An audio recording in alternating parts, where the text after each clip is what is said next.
Good morning.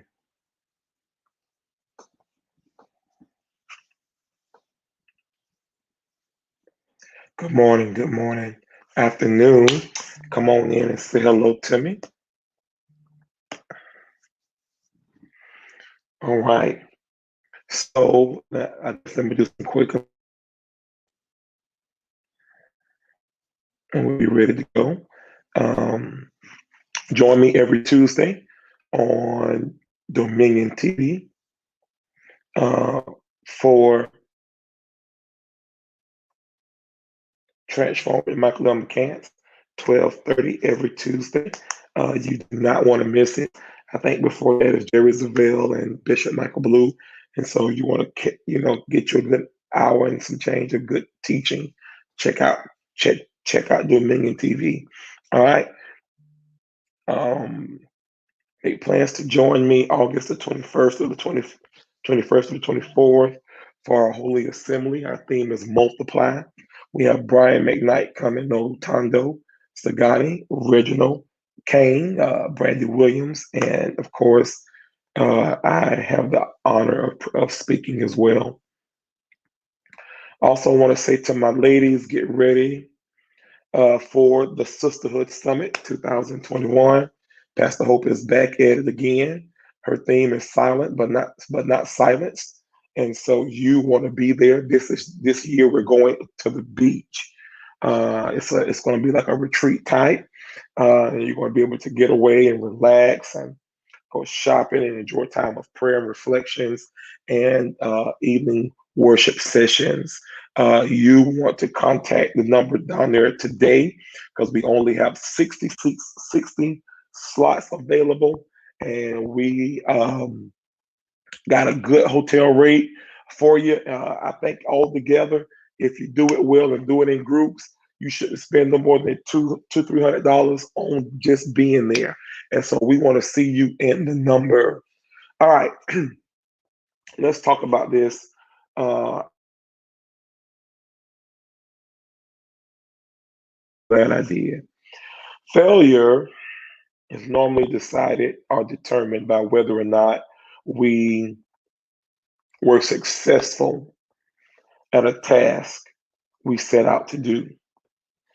And so success is defined by Webster as the accomplishment of an aim or purpose. Um, so,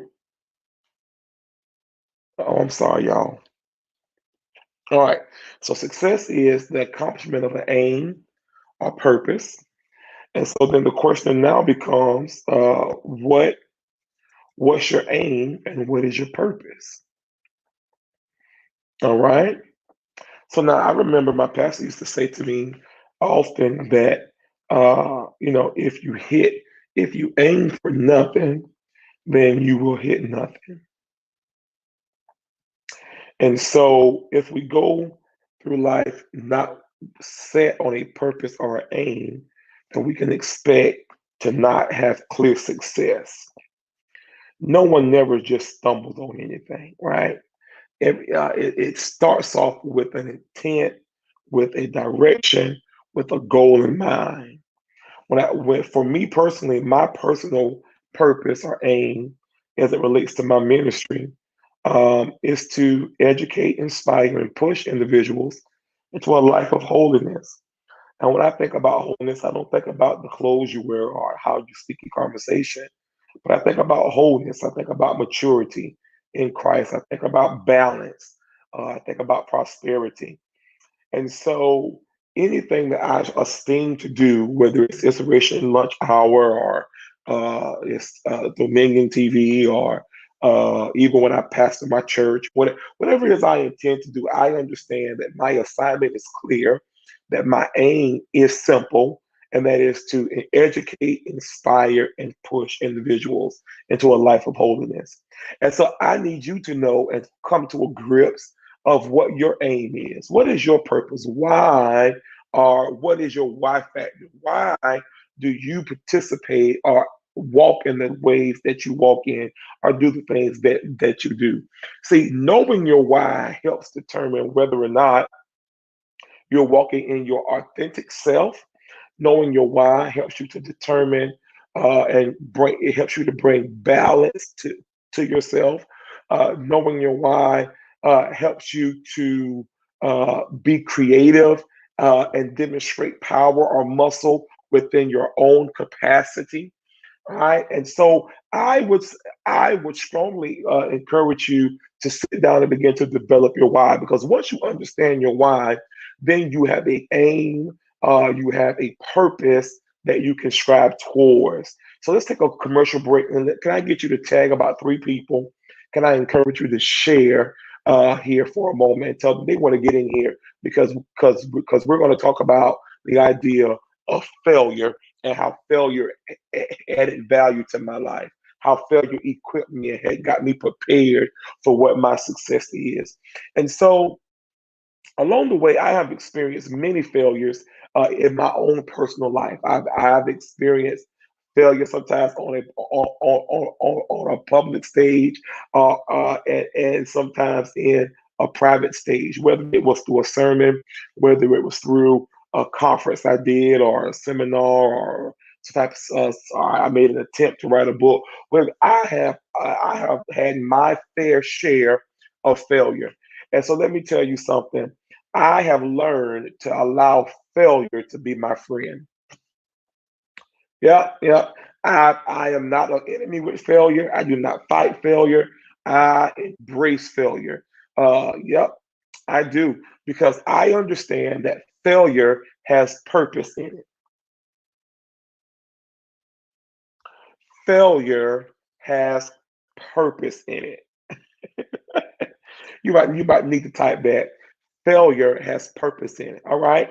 So here's some things that I found the purpose to be. Are we ready? All right. I've discovered that failure uh, uh, allows me to see that I'm stronger than I think I am.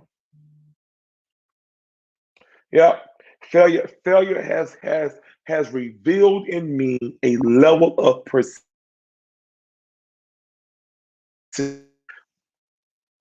Yeah, yeah. I am persistent. I'm relentless. The truth of the matter is, you're going to make mistakes. Can I make a side note here for a second? Can I say to you that the people I'm intending to talk to is not people who didn't prepare, not people who didn't do their research, not people that did not um, um fully understand what they were doing. I'm talking to people that literally took the time to plan this thing out, that literally took the time to formate and come to understanding, to grips what it is that they're trying to accomplish. And then they went out to do it, and it didn't turn out how they thought it should turn out. I'm trying to tell you that that experience is your friend. That's your brother. That's your dog, because it's taught you how to be persistent. The truth of the matter is, we will make mistakes along the way. Truth of the matter is that we will have opportunities where we will not meet the goal that we set out to meet. However, we must pick ourselves up, embrace the situation, dust ourselves off, and move forward. We must put our heart and soul into our goals, dreams, and ambitions, and keep moving forward. We should not flutter. We should not waddle. We should not stop. We should continue to press in. I need you to type that, press in.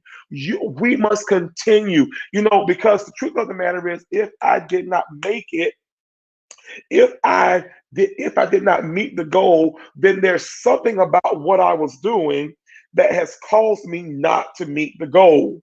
So therefore, I need to discover, or I need to discuss what it is that is necessary for me to get to where I'm trying to go. Let me take 1 minute here again and ask you to please share and invite some people in. Tag about 3 people. Tell them, come on in here. Let's talk about this. Hey, Sheena. Hey, Marissa. Hey, baby girl. How are we? Yeah, yeah. You must pressed in. Let me tell you something. You don't have the option of staying in a state of failure. You don't have the option of unhealthy expectations. You don't have time to stop in depression, frustration, and all that. No, no, no, no. You have to know how to look at this thing and understand that this is a moment for a shaping. This is a moment for a breaking. This is a moment for me to recalculate. This is a moment for me to press in. You are stronger than what you think you are. You can handle this letdown.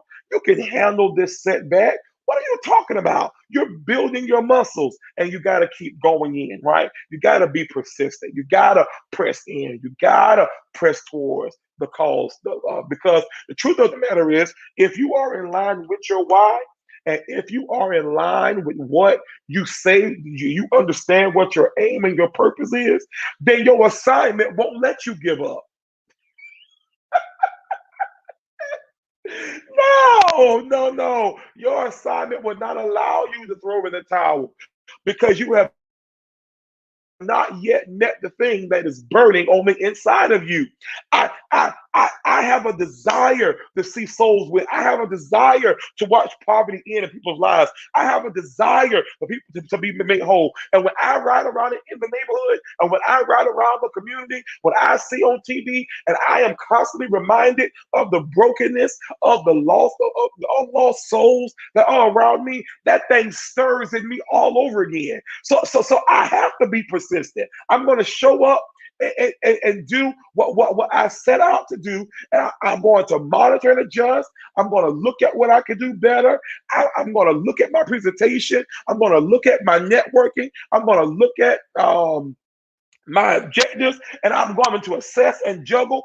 And even if I got to minimize it, so that I can have small successes that will lead to big moments of success, I am going to press in.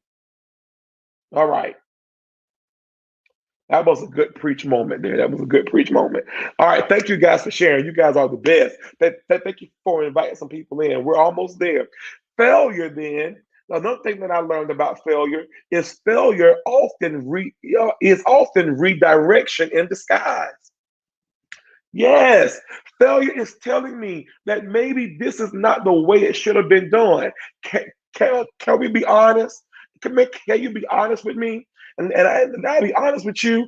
Maybe there are some things that we do that we've done because we saw others do it. Maybe. If so, it's natural. It's fine. It's okay. It's okay for you to see something and be inspired by it, and it stirs something in you. And so you start off with imitation. Imitation is not imitation is not this big weak thing. It's actually a form of flattery. It's actually a compliment, right? But it's also a sign of immaturity. And so while I may start in imitation, and I saw what you did, and I saw it, and I heard it, and I tried it myself, and I tried it in the way that I saw you do it, it's teaching me that it's not that what they did does not fit who I am. And I need to discover who I am, that I can able to do what fits me so that I can reach where I'm going. It's a redirection. It's a redirection in disguise. It's telling you that maybe this is not your audience, but maybe this is your audience. I remember vividly, I used to really try to fit in into the church market, really try to be amongst the brethren and the saints. Now watch this. I have great saint friends, great believers, great pastors, great all that jazz. But I understand that my assignment is not to the believer. My assignment is to the lost. And while I can preach a beautiful message to the believer, I thrive in environments where I'm preaching to unbelievers. So therefore, my mechanism is different. The way I dress is different. The way I talk is different. The way I craft my messages are different because I'm trying to reach a demographic that fits my grade. It fits my personality. It fits what God has created me to be. And so you have to learn to allow failure to be that redirection. And here's a better term for it. Maybe the better way for me to say it is that it develops in you an attitude of fearlessness. You have to be fearless. You have to understand that God made you who you are. You think the way you think. You move the way you move because that's how God created you. That's how God formed you. And so because of that, you have to not be afraid. Failure is our biggest fear. What if I don't? What if I am wrong? Etc. etc. We must stop ourselves from living in fear. We fear change. We fear moving away. We fear experiencing. We fear learning. But the truth of the matter is, we must embrace it all. We must embrace change. We must embrace moving away from. We must embrace experiencing. We must embrace learning. How come? Because all of it is shaping us and making us into who we're supposed to be so that we can reach who we need to reach, so that we can accomplish our assignment, so that we can experience success. I don't know about you, but I'm making a commitment to throw away fear. Yep, I'm throwing away fear. I refuse to be fearful. I am determined to be fearless. I want to be fearless. I want to have the confidence. I will have the confidence to step into what I know is on the inside of me to accomplish. I will start that business. I will write that book. I will wait for it, go back to school. I know we got children now. I know life is hard. I understand, but I will not be afraid. I will not be afraid of failure. I will not be afraid to not meet the goal. I'm going to get myself, like Miss Crystal says, it's time to get messy, make mistakes, and get dirty. It's time to get yourself out there. I will not live in fear. Can I say something else to you? You got to keep walking in the direction of your passions. Continue to walk in the direction of the call that's on the inside of you and walk in it wait for it, walking in it by being fearless. And how do you become fearless? I'll tell you, it's by walking into your fears. It's by looking your fears right in the face and jumping in away. I remember when I first got on the roller coaster ride, I was petrified because I was terrified of heights. Do you know what I did? Someone taught me into getting onto it, and I said, if I'm going to get on this roller coaster, that I want the front seat. I'm going to embrace this thing. I'm going to face it head on. And if something happens, then it happens. But I'm going to embrace it. I'm not going to walk in fear. And I got on that roller coaster petrified, and they locked me in, and I was ready to get on. I had my eyes closed, and I'm clenched on tight.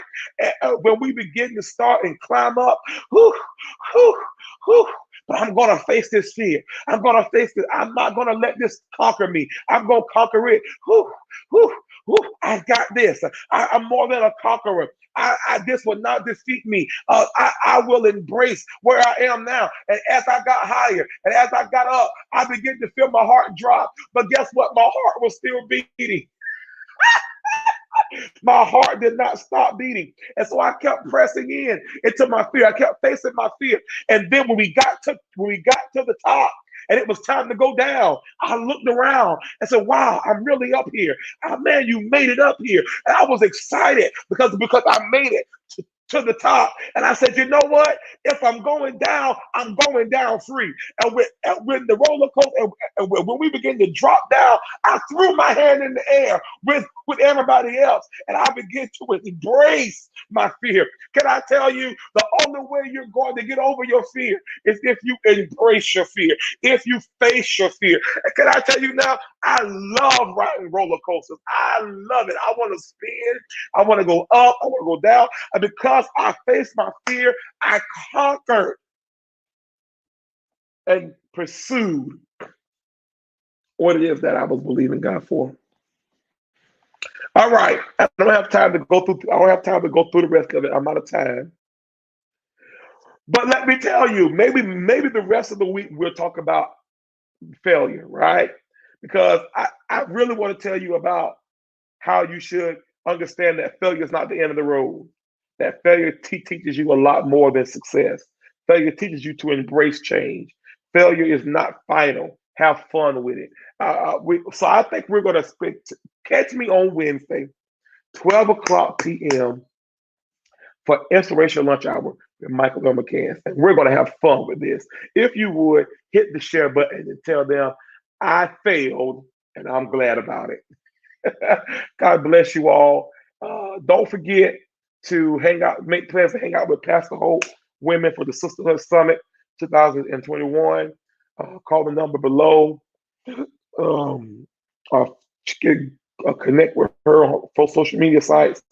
Or you can don't forget to hang out with me August the 21st through the 24th for our Holy Assembly. And join me on Tuesdays at 12:30 p.m. for Transform with Michael and McCants. All right, thank you. God bless you all, and I'll see you on Wednesday.